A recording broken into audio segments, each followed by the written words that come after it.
Welcome, everyone.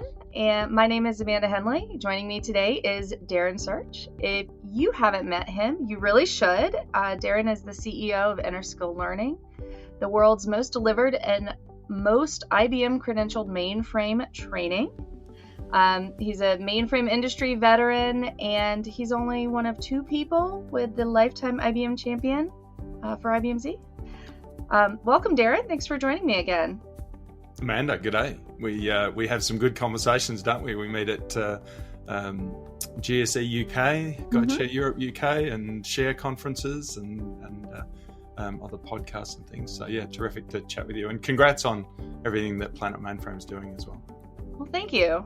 And I'm looking forward to seeing you again in a couple months for some upcoming events. Yep. So right now at Planet Mainframe, we're talking about this resiliency concept.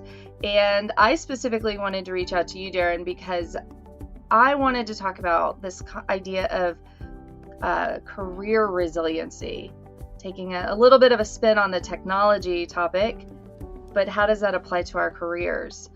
And just give me your initial thoughts on maybe how you would define career resiliency. Yeah, it's a terrific question, and being 30 odd years in the mainframe education space, this is right where we live. Career resiliency, I suppose, is just your ability to manage your career and stay right on top, stay the best person. So if things go wrong, you're the best person to, in the industry with technology, with your company, whatever it is, you're in the best position to leap into something next. But even when things are going really right, if you're keeping up with your lifelong learning and managing your career and your professional network, then you're in the best position to take advantage of when new technologies come up or big new opportunities, changes in the industry, exciting new opportunities in your career come up. You're not looking at it going, oh, now I better do some training and learn some things so that I can apply for this new position or run this new project or anything else that's going to lead my career forward. You're already in that position because you've been constantly preparing yourself. So it's critical. I mean, anyone out there, this career resiliency is important for your life and happiness and success and all of those good things, but also for mainframe organizations. The big companies around the world that run the mainframes, they've got to make sure that their personnel are resilient and able to jump into change and embrace change and see opportunities and that sort of stuff. So right across the industry, I know the hardware and the software get most of the attention, but mainframe skills is always talked about, and that career resiliency is the larger picture around the mainframe skills. And do you think it is particularly different in the mainframe industry or specifically relevant to people in mainframe? No, I think career resilience is important across all things. I think it's becoming more important in the mainframe space. Go back 20 or 30 or 40 years, and the commitment to lifelong learning probably wasn't important. If you had your mainframe skills, they were good for a long time. If you ever get the chance to Google a thing called the half-life of skills, so the amount of time that your particular skills are productive for you until you have to relearn or update them or modify them some way. The half-life of skills 20 or 30 years ago was 5, 6, 7 years. You could learn, you'd learn how to program COBOL 30 years ago, and you could just continue to program COBOL for a decade without too many changes to your skills. But these days, with all of the changes in the mainframe space, very, very, very quickly, your half-life of IT skills these days is measured in 6 months to 12 months. So you need to be managing that and making sure you're learning the right skills, and again, that commitment to lifelong learning, making sure that you're keeping your skills up, and I suppose looking ahead and saying, okay, what are the skills that are going to really be in demand 2 years from now, 5 years from now, and trying to find one of those that you're passionate about, and diving in and making yourself some sort of an expert or at least very knowledgeable about that. So short answer, or long answer to a short question, but I think in the mainframe space it's becoming more and more and more important as the pace of change speeds up, which we're all experiencing now. And I think you're absolutely right that if it wasn't the longer half-life of skills, at least I think people could be more specialists years ago. Very And well said. now Yeah. with that pace of change and with, new technologies coming in and different, I would say even different voices from the organizations that you're in having different inputs into technology, that's really impacting what skill sets you need. Yep. And making people have to be very multi-purpose in their work. Exactly. Yeah, people must be versatile. I mean, the mainframe's part of the hybrid cloud now. So programmers need to be polyglot. They need to know multiple languages. They need to know containers. They need to know all sorts of other things. Open source is starting to come into a lot more play in the mainframe space as well. So there's an awful lot of stuff, an enormous lot of stuff that you have to know. Again, if you're happy with a career that sort of sits around, then you can probably get by. But be successful and be the person at the front of the queue when opportunities come up. You can do that by just embracing the industry, embracing your career, keeping up with the skills. I mean, we can talk about this as we go along, but that professional network is just incredibly important. Do some coaching or mentoring, be mentored. Everybody should have one or multiple mentors in the mainframe space on a technical level, on a career level. LinkedIn is fantastic. Back in the day, your professional network revolved around going to share conferences. And I just learned the other day, I've known Share for years, but I just learned the other day that Share actually predates the mainframe. So Share was organized a few years before the System 360 came out in 1964. Happy birthday again, 60th birthday again to the mainframe a few months ago. But Share even predates that. So building a network was, back before the internet and so forth. You'd go to Share conferences, as you do today, and catch up with friends and get to meet new people and discuss industry things and so forth. That was it. But LinkedIn's just taken that to a whole new level. It's amazingly how you can connect with mainframers all over the world and swap ideas and so forth. Even things like the remarkable Stephen Perver and his Discord network that he started up.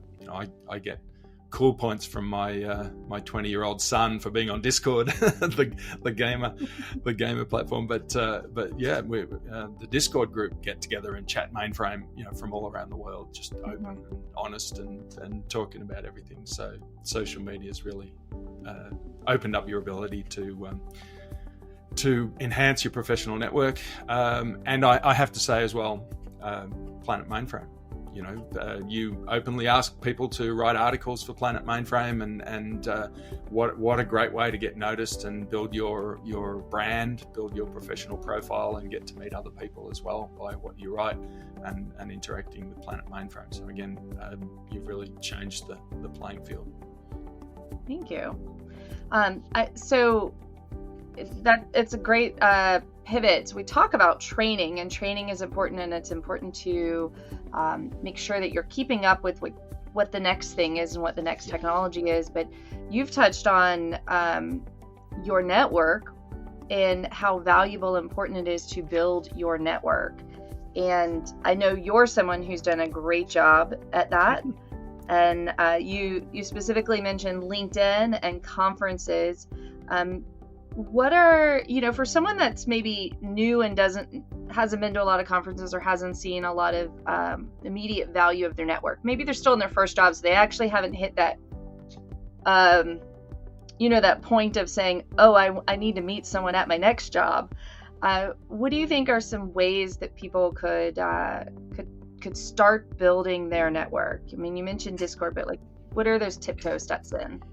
Yeah, pretty much what I mentioned a minute ago. I mean, definitely have a LinkedIn profile and be vocal. Don't be afraid. And I know someone asked me recently, what would you tell the 25-year-old Darren just starting in the mainframe space from today? And I would say, speak up and connect with people. As I've said a few times before, I grew up in the bush in Australia, and the nearest town to our farm was population 11. Growing up in the bush, everybody helps everybody, and it's a real sense of community, and people know each other. And funnily enough, I mean, I've worked in the professional world, but the mainframe community is very much like that. It feels like a small town sometimes. Senior mainframers just want to help out. So don't be overawed. I know I was when I first came into the mainframe space. I'd look at all of these brilliant looking, older mainframers and think to myself, good grief, I don't want to say a word because I'm going to make an idiot of myself here. But no, the mainframe industry or the mainframe community is remarkable. We all love the mainframe, and everybody in the mainframe space, the mainframe community, knows how important it is that the next generation of mainframers are part of the community and feel the passion and know about the systems, and they're going to carry this system that we love on, for generations. So don't be afraid to speak up. Again, virtually on LinkedIn groups, on Discord, you name it. Even if you can't get to a face-to-face, I think going to a share conference or a GSE is just phenomenal. It's a great way to just immerse yourself and meet people and find people of like mind and stuff like that. But don't be shy, I suppose. Even if you're just listening in, like things like that Discord water cooler chats that they have every couple of weeks. Even if you're just listening in, that's fine. But I think you'll find that people are talking, and then all of a sudden they'll get onto a topic that you're really passionate about, and you'll find yourself just going, hey, I think this, and this. And then all of a sudden all these people will be starting to connect with you on LinkedIn going, what you said was fantastic. Let's talk some more. So I do ramble on, but yeah, the mainframe community is, I mean, it's a home. It really is. It's full of such amazing, remarkable, quirky, interesting people. You'll definitely don't be shy. Speak up. I think that the mainframe community, what I've seen in my experience in it, is that it's a big but close-knit community. There's a lot of absolutely friendly people who are willing to share what they know or and talk, and they want to get other people in, kind of like that mentoring concept. I think you would easily find a home in this space. Yeah. And then you have individuals too who I don't think this is a necessary thing necessarily like for career resiliency, but people who build a brand that really dive in and start talking about an area that they're really passionate about. Maybe it's open source, or maybe it is building that next generation of mainframers. But there are people that have really developed their own brand, and I have a feeling that is something that makes this concept of career resiliency easier. Absolutely. Right? If you can. Yeah, if you're well known and you have a voice, which again isn't, it's not such a big thing. Don't think that it's enormous or it'll take all of your time. Just speak from the heart and when you're on LinkedIn and you start to follow people, follow key people that have things to say. And I get there with my coffee in the morning on my iPhone, and I'm just scrolling through my LinkedIn feed, and it's like an article from such and such, or a blog post, and I'm like, oh, that's interesting. And I read that. I'm getting smarter. So that goes to training. Training doesn't have to be going and sitting in class. Training is reading articles by industry experts on LinkedIn. Training is doing e-learning. Training is coaching and mentoring sessions. Training is all sorts of things. But I'm reading my LinkedIn feed and getting to know these people, or with the algorithm, seeing an article from someone I don't follow or I don't know, but I'm thinking, oh, this is fantastic, this is really interesting. And then you can follow them and maybe reach out to them with a message and say, really loved your article. Guaranteed they'll say, oh, thank you, and suddenly you're connecting and building up your network. So it's not hard to do. It's just being sort of open and friendly, and it's part of embracing lifelong learning. Don't just go into work and do the same thing every day. Try and stay connected. You'll learn from other people in your professional network, as well as doing structured training and so on and so forth. So shifting a little bit to an area that you're an expert in, this education and certification space, there's a lot of ways you can go here. Yeah. I mean, mainframe education's, I suppose back in the early days of the industry, there was classroom training and a lot of on-the-job training. It was almost like apprenticeships back in the early days. People would start and mount tapes, or start cutting code, but learn on the go with senior people or other people around you showing you how to do it, and making mistakes as you went, hoping that flames weren't going to shoot out the side of the mainframe. You'd make mistakes as you went and learn as you went, and again, like the apprenticeship or on-the-job training. But given the scale of the industry now, again, a little self-serving, but Interskill, my company, does online mainframe training, and we're the biggest. We delivered over 1 million hours of training last year. So we're the biggest deliverer of mainframe training in the world. I think most organizations provide some classroom and the opportunity to go to conferences, and hopefully some coaching and mentoring, and a resource of e-learning, so that there's training at people's fingertips. They don't have to wait for it. And all sorts of other things that make up that nice, it's almost like a meal. You don't want to go and sit down and just have a steak put in front of you there. That's nice for a while, but you need some variety, you need some different ingredients, you need some different tastes and all of that sort of stuff when you eat. And it's the same with learning. You'll have different types of training you like more than others, and things that speak to you, things that you learn better from, different methodologies and so forth. So, but you did mention the digital credentialing, so said certification. That was a game changer. But it was 8 years ago. IBM started the IBM Digital Badge Program with the Credly platform, and holy cow, it's really changed the face of the industry. And if you're on LinkedIn, great way to start connecting with people in the mainframe space by looking for these IBM digital badges for mainframe topics. They're flying around everywhere. But human nature being human nature, if you're busy as a mainframer and you're working and you get to December 31st and go, I didn't do any training this year. I was busy. Next year, I'm definitely doing some training. Human nature is just, you get busy and it's hard to find time for training. But the badges have just exponentially increased the amount of training done across the industry by being, it's gamification, but just by being something that you can show your skills, show your expertise. And show it to the world, so that your company can see, hey, this person that works for our organization has an IBM benchmarked skill. Not just saying, I know JCL or I know ZOS or I know COBOL. Well, do you? How much do you know it? At what level? Who taught you? Et cetera, et cetera.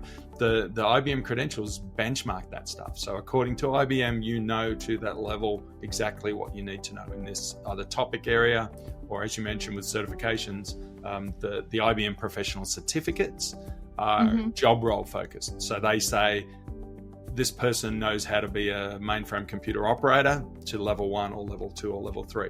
This person knows how to be a system programmer to level 1, level 2, level 3. Security analyst, application programmer, et cetera, et cetera.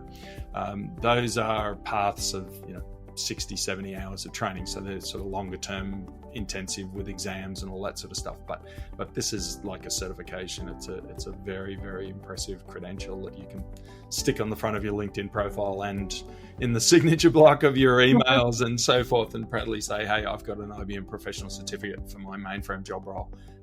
Shows that I really know my stuff at a benchmark level. So the credentials have really helped with this embracing lifelong learning. They make people interested in keeping their skills up and also staying ahead of the game.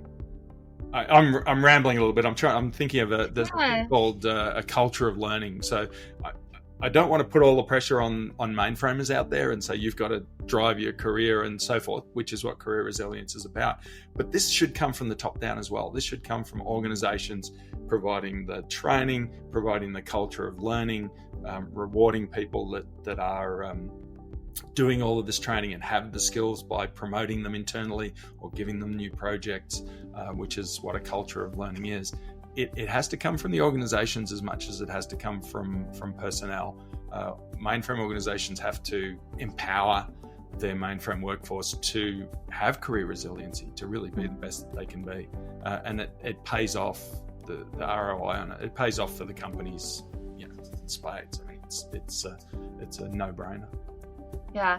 I remember there was thinking years and years ago about like I don't want to train up my employees to leave me, and then they do this, research comes out that says no, your employees will leave you if you're not training them up and investing in them. And then what you're left with is employees who don't care that they haven't leveled up in their education. So that's the joke. If you think it's expensive for your to train your personnel and have them leave, you should see how expensive it is to not train your personnel and have them stay. Exactly. Yeah, it's true. I mean, companies are successful based on skills of their workforce. You can work with hardware and software and increase your performance by a fraction, but really highly skilled mainframe workforce is going to lift your productivity and decrease your downtime and come up with that next big, amazing, mind-blowing idea that launches your company to the front, massive competitive advantage. All of these things come from good education and, again, career resilience. But the other thing is mainframe personnel vote with their feet, I think is the saying. You know what I mean? If a mainframe person's working with a company that's not providing them any training and not giving them the skills to do their job, and they're coming into work each day and thinking, I'm too afraid to do anything because I haven't been trained, and I'm going to make a mistake if I do something here, so I'm going to just sort of sit. No one wants to work like that, and people will go and find another job with an organization that is committed to their career, that is showing loud and clear that we're going to give you the tools to make you awesome at your job, and we're going to give you the tools to do other jobs if something else makes you more passionate. So this is where the most skilled and the most intellectually curious and the most promising personnel are going to settle. They'll go to companies that are really going to support them in this sort of stuff. Mm-hmm. And mainframe organizations cannot, there's enough retiring as it is to replace. You can't afford to start losing extra people just because you're not supporting them in the way they need to. So mainframe orgs really need to stay on top of that.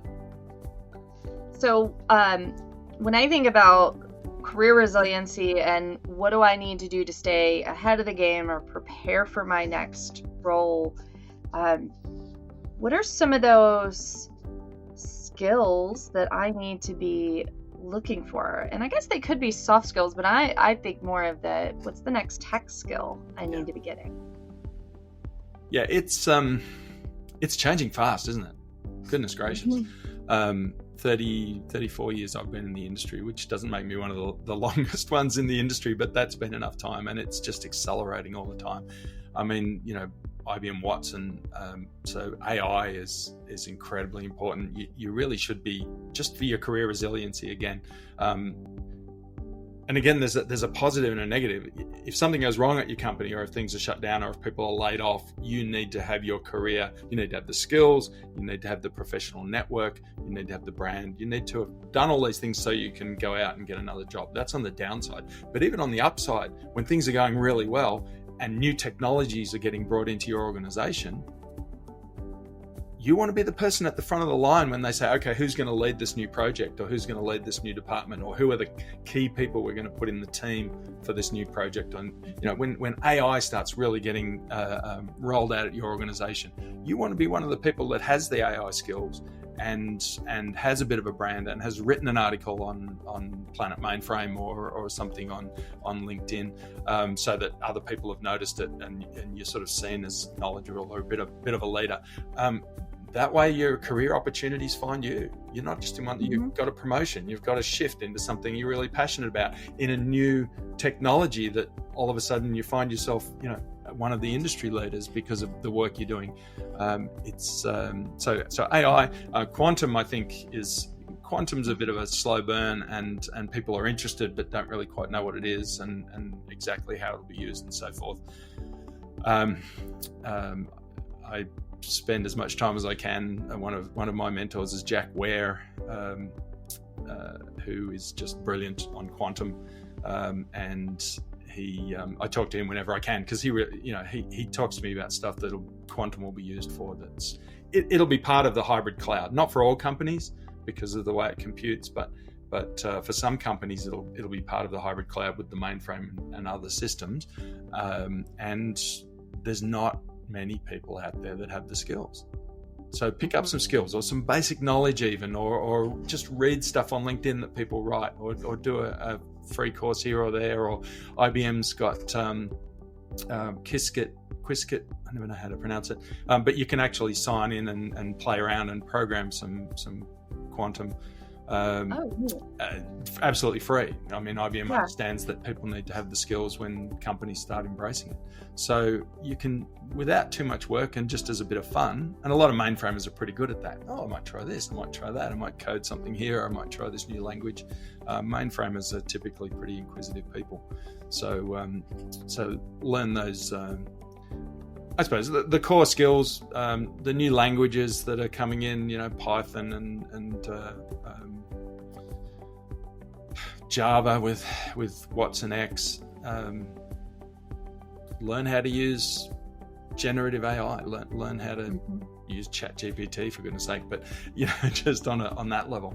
But be picking up skills all the time, and I suppose that's another facet of career resilience, is that looking forward and being positive.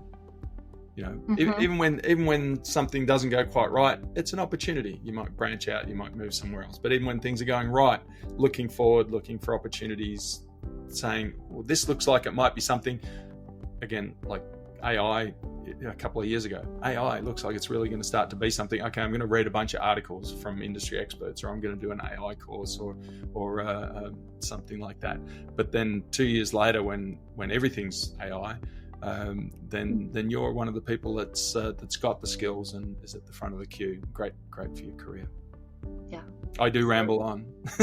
Thank you. No, I think this has been great and really helpful. And for someone that is wanting to, make sure that they're, I want to say, getting the most out of their career, right?